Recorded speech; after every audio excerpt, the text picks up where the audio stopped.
Hey girl, hey! Hi, Emily. I'm so glad we're back together. This is my work wife, Kat. Hi. I am the second work wife. I know I'm not the first work wife because you came already in a deep commitment. So I get that I'm the side chick. But I'm open to multiples. Yeah. You know? Like I like a harem. I think sharing is caring. Yeah, I collect my gals. Open-minded. Yeah. I think the more the merrier sometimes. And also variety is the spice of life. You have to have a little bit of, let's shake it up. Let's see what else there is out there, right? That's right. Yeah. And little Miss Sarah's so busy. So yeah. And you know what your hair is reminding me of today? It's very 90s crimper style. I think that's why I'm attracted to it. I love the 90s, That's the era. guys. I'm here for it. Yeah. Also, nice job on the festive very wear. festive. Although our topic's not very festive. No, but that's okay. we brought a present and we have all the things going. So in case you were confused about what time of year it is, it's this time of year. Yeah, we're on brand. Yeah.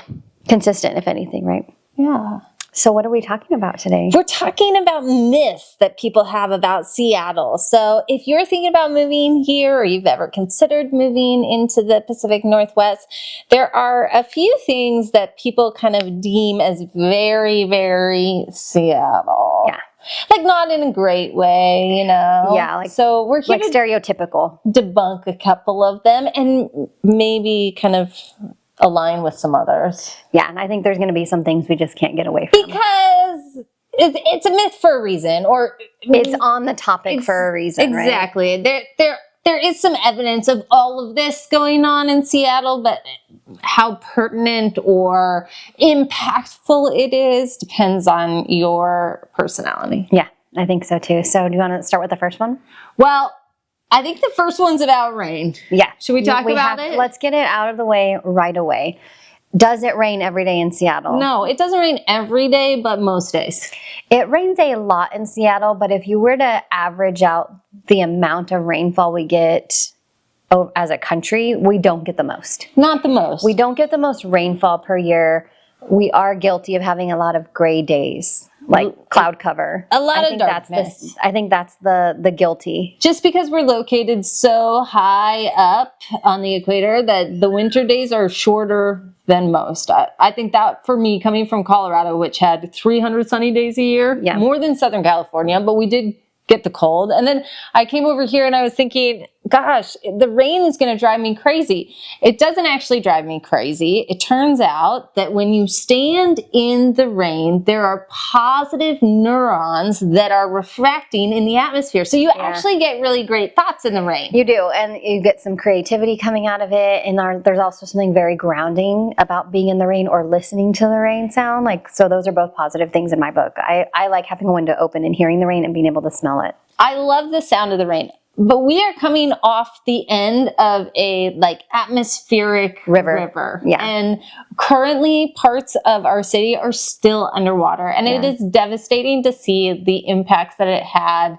on so many communities. Yeah, houses floating away. Oh, in the worst time. Not that there's a great time of year for this ever, but my heart goes out. Holidays. Yeah, where people can't be in their home for Christmas. But can I say that this type of weather has never happened? No, this is a huge anomaly for us. This is absurd. It's out of the norm. This is not something we're used to or that we expect to happen every year. I think this is highly unusual and that we won't see something like this again for decades. That's what I predict. But I think every year we will get the big dark.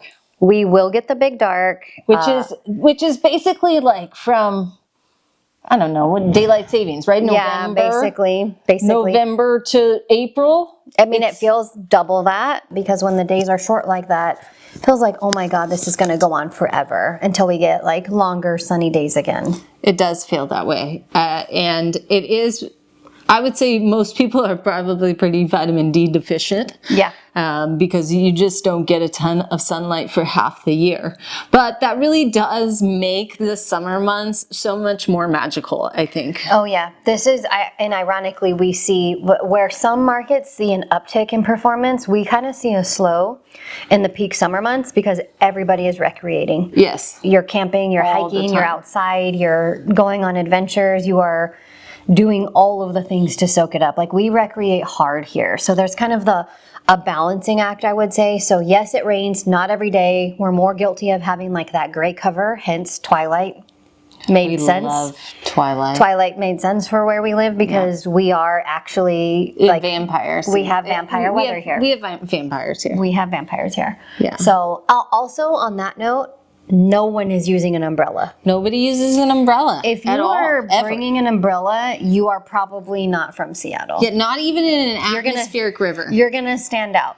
In an atmospheric river, rainfall, all kinds of like houses floating away. No umbrella. No umbrellas. No, thank you. You got to get the gear. You got to get your galoshes. Some people had waders. Yep. Which is not a thing I own, but I'm like, I get waterproof pants. Yeah, waterproof pants. Some good reliable transportation, and you're set. I will say that even though we deal with a lot of rain, the folks in Seattle cannot drive through that rain at all. No, I will say when you get the first rain after a period of dry days, we're heavy on the brakes. Oh my God! You get a lot of brake lights happening. It could be misting out, and we're going 10 under the speed limit. It is shocking to me how bad the Seattle drivers are in the rain. That myth is true. We are not good. So bad. You have people who are experienced at driving in the rain because they do it so often, but I feel like the nerves never really die down. Like they're all still nervous about driving in the rain. And then you see like the fact that we're not a flat terrain here compared to like the Midwest where it's ultra flat. We're pretty lumpy here. And I feel like you're giving a lot of grace. I am. You're giving a lot of grace. This is one of those things I just cannot give grace on. That's fine. But I think what I'm getting at is in the Midwest, when it snows, I'm jumping a little ahead here, they drive. They don't close. Yeah. They go to school, they go to work, and it's flat there. And I feel like what happens with us is we freak out with an inch of snow because we have hills and stuff. So I feel like that adds a degree of difficulty to the driving. So like, yes, we're not the best here, but we have an extra difficulty that some areas don't have to deal with, I think. Okay, but let's take away the rain altogether. Okay. And we just talk about driving in perfect conditions. It's pretty passive aggressive here. How many times have you been on an on-ramp to get on a freeway? Yeah. And the person in front of you is going 40 miles per hour? It's happened more times than I care to count. No, like daily. It is daily. Yeah. They do not know how to speed up. Like, ma'am, you're getting on the freeway. On a freeway. Okay, but worse for me is no, I'm not going to let you in. I'm not going to zipper because I need to get where I'm going and you just can't zipper in front of me. You're going to have to go behind me. So you have this one goofball who's like messing it up for everybody else. I'm like, that person bothers me more than the slope. I get mad at the slowpoke, but I know I'm getting on the freeway. The person who's not letting me merge, I'm like, you're a cotton-headed Nanny Muggins. Don't do that. Agreed. And also, there are the folks who sit in the fast lane. Oh, don't do that. Don't do that to me. Going 55. Don't do it. Don't do the speed limit. They're going to drive at the same speed as the person that's right next to them. Yeah, then I can't get So you anywhere. can't even get around them. Yeah. And there's nobody ahead of them. Mm-hmm. So that's a myth we can't bust. We can't bust that we're basic. No, I'm sorry. Slightly below basic drivers here in Seattle. How about a real estate related one? You ready? Okay. Are bidding wars back? Did they ever leave? Is this real estate lore? I think bidding wars are going to happen always in parts of Seattle because there are homes that are over 100 years old that sit on well-manicured lots that you cannot replicate. So I think it is right now only for very specific homes that are priced well. Okay, here's what I'll say. I think that bidding wars are always possible in the right conditions. I don't think they're as widespread as they were in 2020 to 2022 when they were because money was free. It was basically gifted to you. Yes. At that rate. Money was free at 2%. And so you did have that bidding war, which led to escalations, which led to property values, right? Like snowballing to the point where affordability became a crapshoot, right? Like, is that really a thing now? But in the context of today, in a much slower, almost balanced market, are they still around? Yeah. Especially in those really hot markets, which kind of leads us to Magnolia. Like, is Magnolia, the question is, or the myth is Magnolia impossible to leave? So what are your theories on this myth? I would say no. I don't think it's impossible to leave. Like any other town, you just have to manifest a new beginning. I think that it would be kind of hard to replicate what you have there, though. Yeah, see, that's where I take it. I take this myth to the place of like, it's so good there once you're there that you would probably pass away in that area. Like I don't see you wanting to move out of Magnolia because you can't stand the neighborhood anymore and you want to come like to a suburban area way outside of Seattle. Like I don't see it going. I feel like that's generational living there. We're like, not in the same context of like 3 generations under one roof. I mean, when you pass away, that gets handed down to your And I think if you look at the housing statistics for Magnolia, you'll find that it carries the highest price point of any area in Seattle. So I think that reigns true if people are willing to pay top dollar in order to try and just have a chance of being in this neighborhood. Yeah. There's not as much inventory as there is demand. So the folks who live there could sell their home at any time, probably, and make a lot of money. They would do well there. They choose to stay. They would. Okay, so if you sold your home in Magnolia just because you wanted to see what you could get for it, not only would you do well, but you could literally go wherever you want. Yeah. You could go. I mean, so I have a family. There's a line though. You think so? Hold on. Let me finish my thought on that. I think there are some properties on Mercer and over in Bellevue that they could probably not get into. Okay, yeah. Okay. I hear us. Yes, I do hear. Because there are the $30 million homes. We haven't even touched on those. We're just talking about the basic. Yeah, I just meant like the world is your oyster, right? Like you could have anything outside of Washington. In Los Angeles. Probably. But what I was going to say is I have a family member who owns a home in Kirkland and probably has for maybe 15 years. Mm-hmm. And with her, if she were to sell, because she could sell her home in Kirkland and, go somewhere, but like realistically, where would she go from Kirkland? Like she's already at kind of peak real estate value. Anywhere she'd be going, it's going to be like probably obviously a drop in property value or desirability. She's kind of, I wouldn't say she's priced out of everywhere. I just mean like nothing is better for her. Like, you know what I mean? She doesn't really upgrade from there as far as prime real estate goes. Unless she wanted to take her equity and roll that into her down payment for a nicer property in Kirkland. That is very possible. Very possible. I think there's people who would do it. I don't think everyone's first idea is to do that. I know, and I don't understand it. I know. And like leverage that equity. Crazy to me. Leverage the equity. You earned it. But I think it's because we were raised to believe that you're supposed to have a forever home. Like I was raised in one home. Were you raised in one home? I was literally raised in one home from birth to 17 when I moved, 18 when I moved out. And so there's this notion that you're supposed to have a forever home, but we as millennials know that everything we were taught was basically a lie. And like you can save your way into wealth, right? Which is absolutely absurd. You can't afford to do it. If you read Rich Dad Poor Dad, it's the exact opposite. Utilize your debt to make you wealthy. Yeah. So rolling your equity, getting something that's nicer and better with what you've already earned in time. Not even mortgage payments, just time alone. Yeah. So that's Kirkland. Not really a myth by any means, but it came up. We still are in a housing crisis, even though the economists are saying, we're in a recession, and here in Seattle, we don't have enough properties to go around. No, even the stat that our office posted yesterday, and it was like year over year, like same time last year, there's supposed to be like, 50% higher inventory right now than there was at the same time 1 year ago, which is absurd to be thinking about when we're still closing more properties per week than are coming on the market. We are still buying more than we are supplying, even at higher numbers. So that is not a myth. That is 100% the case in just about any major metropolis area that we're working in right now. Okay, let's go off topic, off My real favorite. estate. My favorite. Can we talk about the Seattle freeze? Yes, let's go. I like this balance of like real estate, non-real estate. Non-real estate. Yeah, because I think you need to have a little bit of real life stuff mixed in with this to make it useful for people's actual Totally. life, you know? Totally. Okay, so what is this Seattle freeze? Well, the way I understood it when I moved here 8 years ago is that as an adult, it's very hard to break into some of the social circles here in Seattle. Okay. Now, I am not super interested in being popular.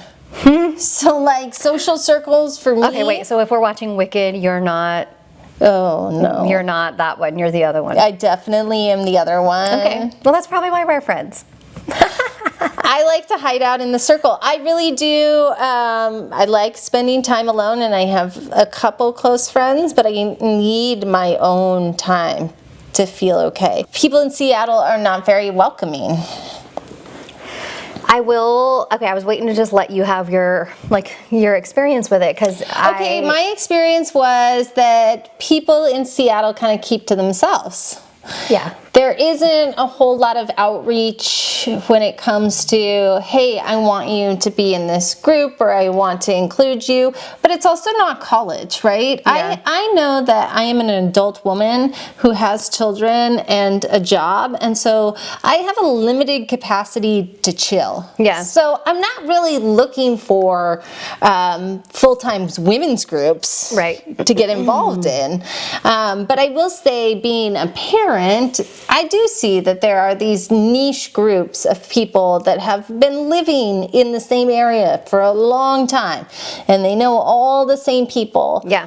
And I think that's great for them. Sure, yeah. But I've also met a ton of people who aren't from Seattle originally. They didn't grow up here, and so they have established a life out of nothing, and they have connected with a lot of like-minded people. So I think it is a little bit of a myth, and I think it really depends on your own personality. I am gonna disagree and say I think it's totally legit that the Seattle freeze is real, given my experience, because I moved here when I was a lot younger. I moved to Washington when I was 18, and I came from California, where it is outgoing and interactive, and it's a lot of outside all year round. Like, you bump into people, you see them, you're sharing energy. I mean, lakes, right? You're gonna do like day trips to the lake. You're gonna do like eating outside with music and things. Like you're out and about and going places. You want to go to the beach. Like, all year round, too. Because it's 70 degrees all year round. All year round. And so when I came to Seattle, I had like the confidence of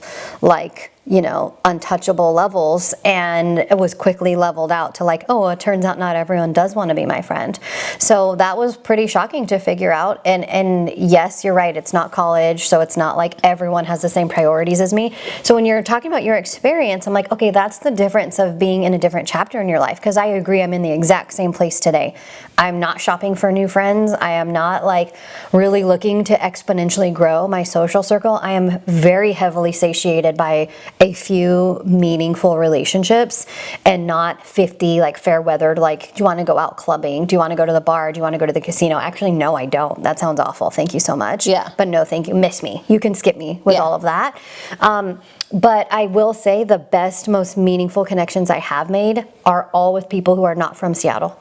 Almost every... Are you just making that connection now that we talked about it? No. Okay. It's something I realized very early on when I started to develop meaningful relationships.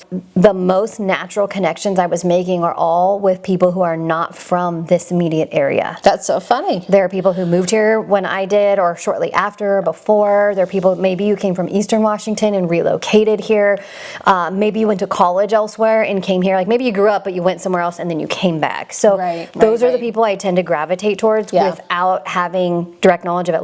Leah's from California, right? And she and I immediately, like, I fell in love with her just because it was like, it felt so natural. A lot of my friends are from out of town, but I will point out that I am a Washingtonian, so I was raised on this kind of passive aggressive nature of like, you you show me first. Yeah, I think that's what a it is. Washington thing, is I'm going to watch you first. I'm going to watch you do it. Yeah. I'm going to make my judgments, and then we'll see. I think We'll see. Look, I think it's just a lot of work. I think it's a lot of work to decide, like, oh, I'm just gonna like go meet you for a coffee. Like, I need to be more motivated, because I remember getting my heart broken and trampled on in my like early adulthood of like being in my early 20s, when I really thought I met a cool chick and we're gonna go out for coffee and it's gonna be great, and like time after time people would flake, like, oh, sorry, I'm not gonna make it after all. And I was like, what is this? Like, that was such a foreign concept to me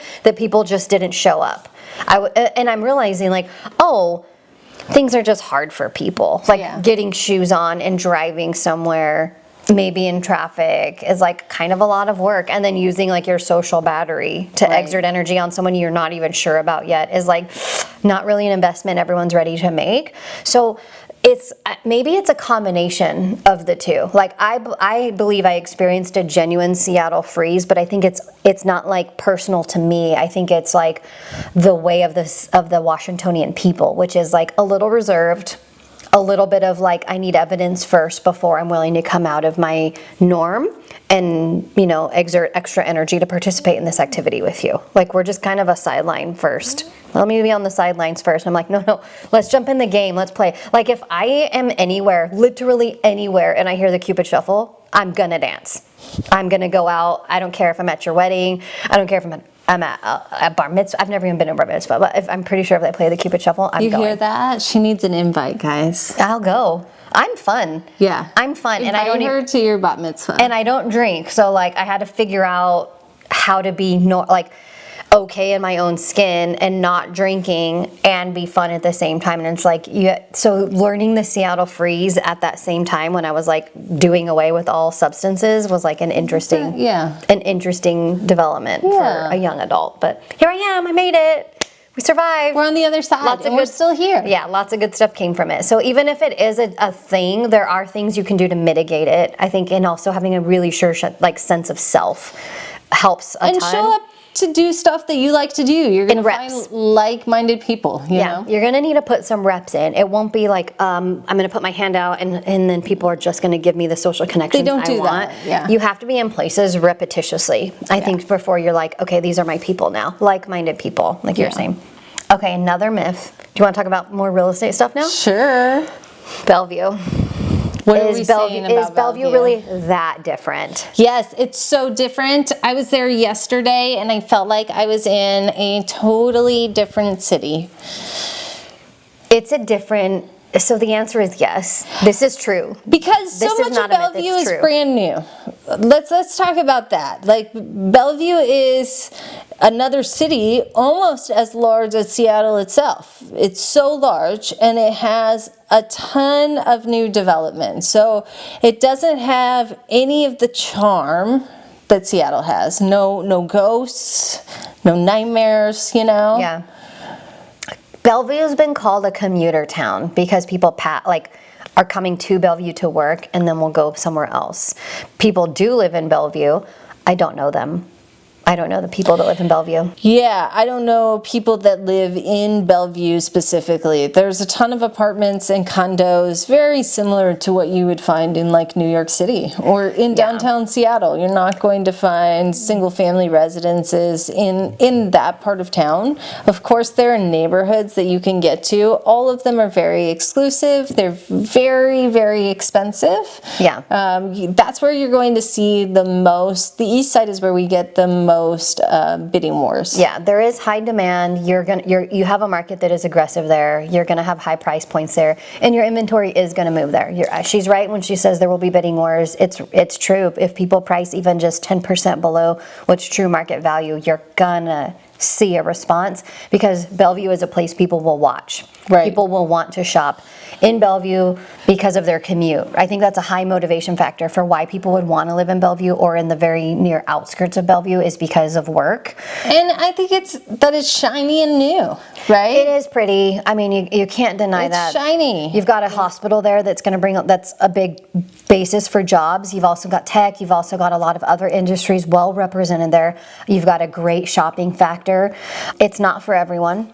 I'm everyone. I'm one of those people that it's not for. I will go to Bellevue for an event. I will participate in a happy hour. I will participate in class time there. I will participate in a gala there. I don't have a strong natural draw to just go be in Bellevue, like to go spend the day in Bellevue. I'm much more comfortable in Seattle. What you would go to Bellevue for is to shop. Yeah. Or a restaurant. I mean, there's definitely some shop. Dining. There's good, worthwhile dining experiences in Bellevue. I won't deny that either. But historical significance, nada. No, which is why I think I'm more drawn to Seattle. I enjoy the artistic features that Seattle offers, both architecturally because of its age and culturally with Mopop, and you have other things happening there that are like clearly a love letter to what the Pacific Northwest is known for, as far as like you have Pike Place. That's like maybe people once they get to Pike Place are like, oh, this is it, like what's the hype? Because it's like it's not shiny. And don't get me wrong, it's impressive because of what it is, but it's like old and historical, and there's a lot of lore there, and I'm like, I love that part of feeling like I'm in the spirit of the city there. So like, not that the myth is let's compare the two. The myth is it that different? And the answer is yes. It absolutely is that different. And I think people will do what we're doing right now. They'll start comparing Seattle to Bellevue, and we've seen people on the socials do the same thing. Do you have to choose one or the other? I do think people kind of you kind of fit with one city more than the other, just almost naturally based on the characteristics of each city. So I think that part is very true. Not so much myth. I think it is absolutely true that Bellevue's that different. It is that different. Okay, I think we're back on real estate, and this one is about floating homes. Okay, tell me what you know about floating homes. Are floating homes just for millionaires? I have an answer, but I don't want to just give it all away because I think I'm going to wait. What do you think about this? Like, is it true? Is it a myth? It's not true. I think that you can be on the water, literally on the water without paying $1 million, but it's going to be tight. Quarters? Tight quarters? Yes. Like it's going to be a small home. It's going to be a tiny, teeny floating home. I think it depends on what you think of as a home. Or, yes, like a boathouse. This is what I'm thinking of. Boathouses you can buy. Which they sometimes move, they sometimes don't. That's true.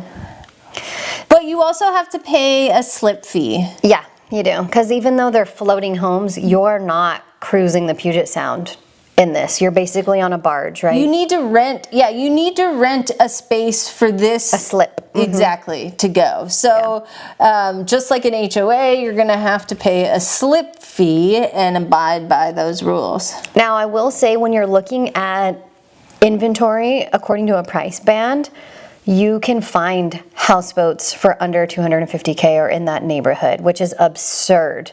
You could live in Seattle for under $250,000 because where else are you going to find a single family home in Seattle, in what neighborhood for that price point?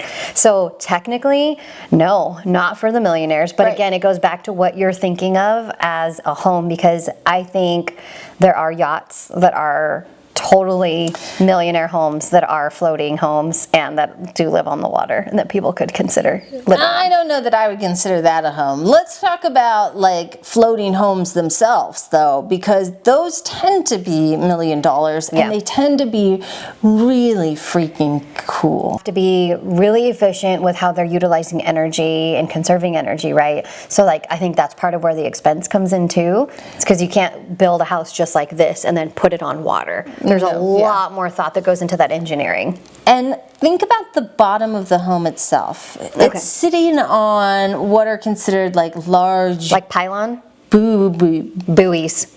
I just said buoy. You did say boobies, but we know where your head is. Get your large buoys, right? Buoys. And so there are laws around how that can look and what kind of upkeep that takes.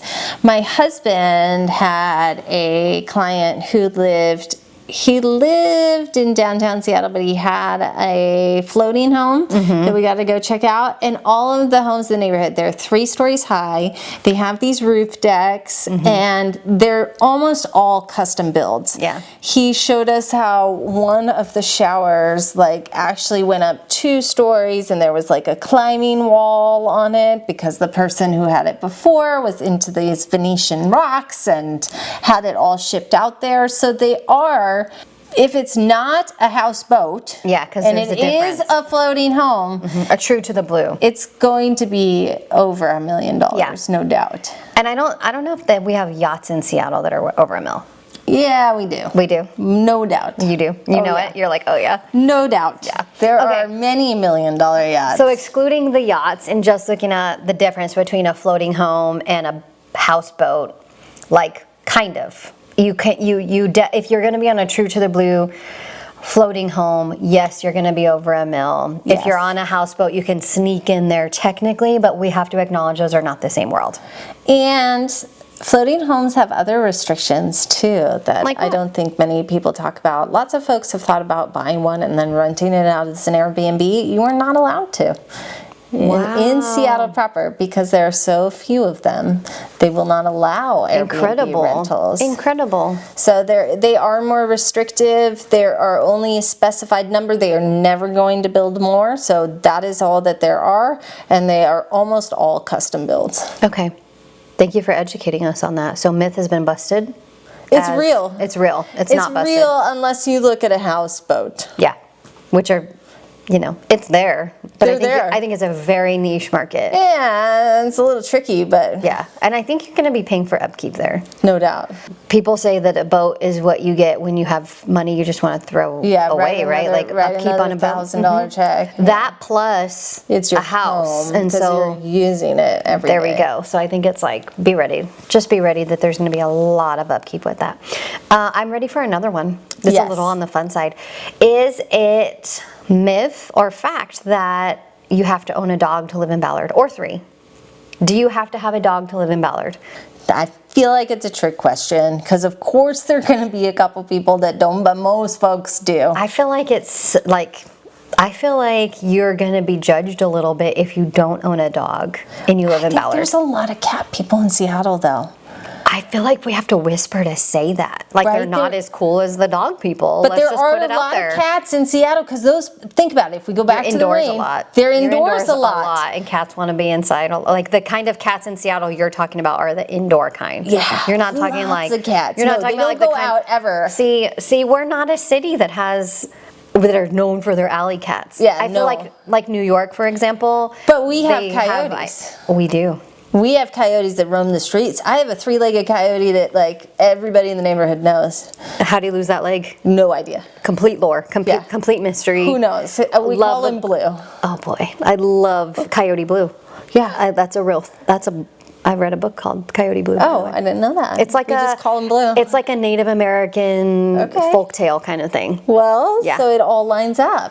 Coyotes are known for being tricksters. Yeah. Like in the Native American, like they could be a little bit like in the darkness of things and just be a little tricky. So watch out for that 3-legged yote. I think it's hanging a around sign your of hood. good luck. I think. whenever I mean, see yeah. it. I don't think it's like run the other way. I think it's just kind of like a fun little thing.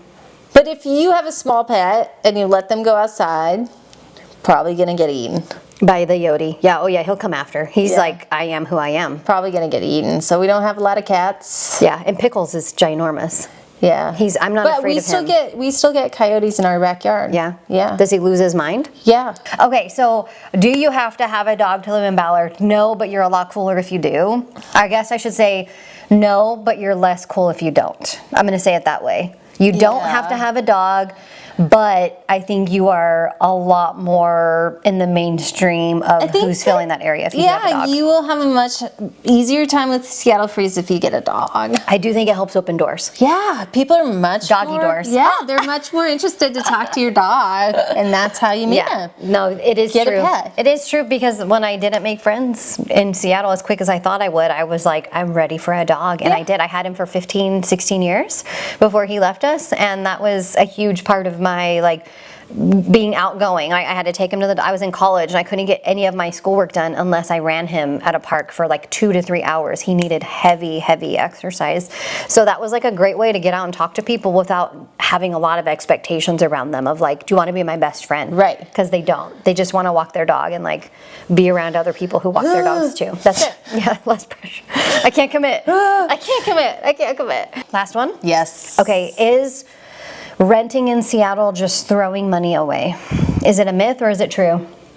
What do you think? I have an answer. Do you want me to go first? Yeah, you go first this time. Okay, I do first-time homebuyer classes once a month with different lenders. I have about 3 different lenders I work with, and we all cover the differences of renting versus owning.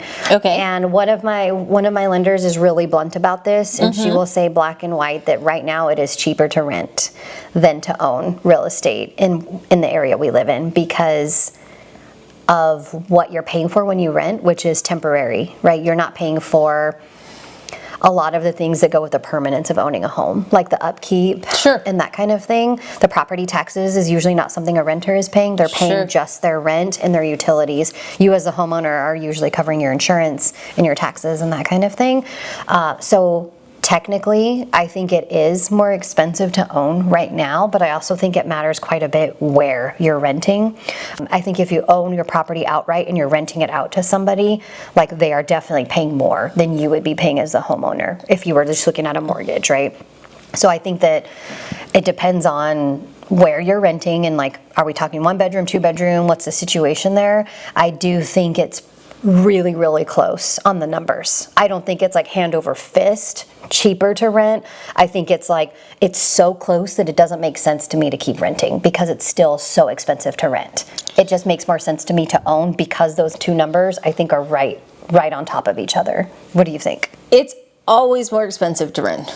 I think, I mean, I'm not more for expensive it. to rent, and this is why. Because when you take that check and you write it to your landlord, you're never going to see that money again. Yeah. But when you take a check and you write it towards your mortgage payment, that is an investment in your future because now all of a sudden you own even more of that home. So when you go to sell it, you will recuperate that. So here's what I think of. Yes, the numbers might be like right on line. You might be able to actually rent for less money than paying for your mortgage, but you are never going to see that rent money again versus the mortgage that you could sell someday and utilize for another purchase. Right. And that doesn't even compute how much you're going to earn in equity for every single year that you own it, because we know here in Seattle that we don't see many properties hit the market. Our appreciation rate is so much higher than the Midwest and other places. Mm-hmm. It's always going to be that you're throwing the money away. It's that, do you have the capacity, have you built up enough, because the rent prices are so high, and by the way, those prices are going to keep going up. The more expensive it becomes to buy a home, the more people are going to want to rent. Yeah. So I think then you're not in control. The rent is variable, right? Yeah. It can go up or down. So there's no predicting. More likely than not, it's going to go up though. And if you see how high rent prices have gone up in the last 5 years, when people were saying that housing prices were going to top out, we were going to burst this bubble, and everything was way too expensive, I bet you wish you bought 5 years ago now. Yeah. I think you're right. Like, so we're talking about 2 different things. So we're talking about the monthly payment you make to your mortgage versus you pay to your landlord, and then the long-term cost of that, which Right. 1,000% couldn't agree more. That renting will be more expensive over time because you're never that's not your money. You've given someone else your money versus paying yourself for your own investment. But I also think where you see the expense make a difference is in the usability. Like, if you want to go to Europe for 3 months and rent your house out to your cousin Bob and his family, like, you can do that because you own this home. Sure. Which, if you're renting and you have other factors to consider, like, it's not your property. You can't just do what you want with this property. So I think in that sense it is kind of expensive because you don't have the freedom to leverage the usability in the same way that you could if you own the home. Yeah, I also think that there's leverage when it comes to being able to borrow against that home. Yeah. You can take out a home equity line of credit. Let's say you want to do renovations, but you don't have the money after you've, paid your mortgage. Well, it turns out after owning for 5 years, your house is worth a lot more. So you can borrow against your house. Yeah. And then you could take that money. You wouldn't even have to do a renovation. You could buy a duplex. You could buy a second home. And that is how people become wealthy. You move into wealth that way, right? Which is where it builds, not in just go ahead and put that in your savings account, pinch your pennies, and hold your breath and think it's going to go your way over time. You have to leverage that debt to your favor, right? Not even just the debt, but just the equity. Baby. There you go. No risk it, no biscuit. Thank you for such a cute little reminder for why we show up. That's the name of our investment company. That's why we show up. Risk it, biscuit. Biscuits Investments. Can we have dogs? Yeah. Risk it, biscuit. Brisket biscuits. Let's go. Thanks for watching today, guys. Bye. Bye.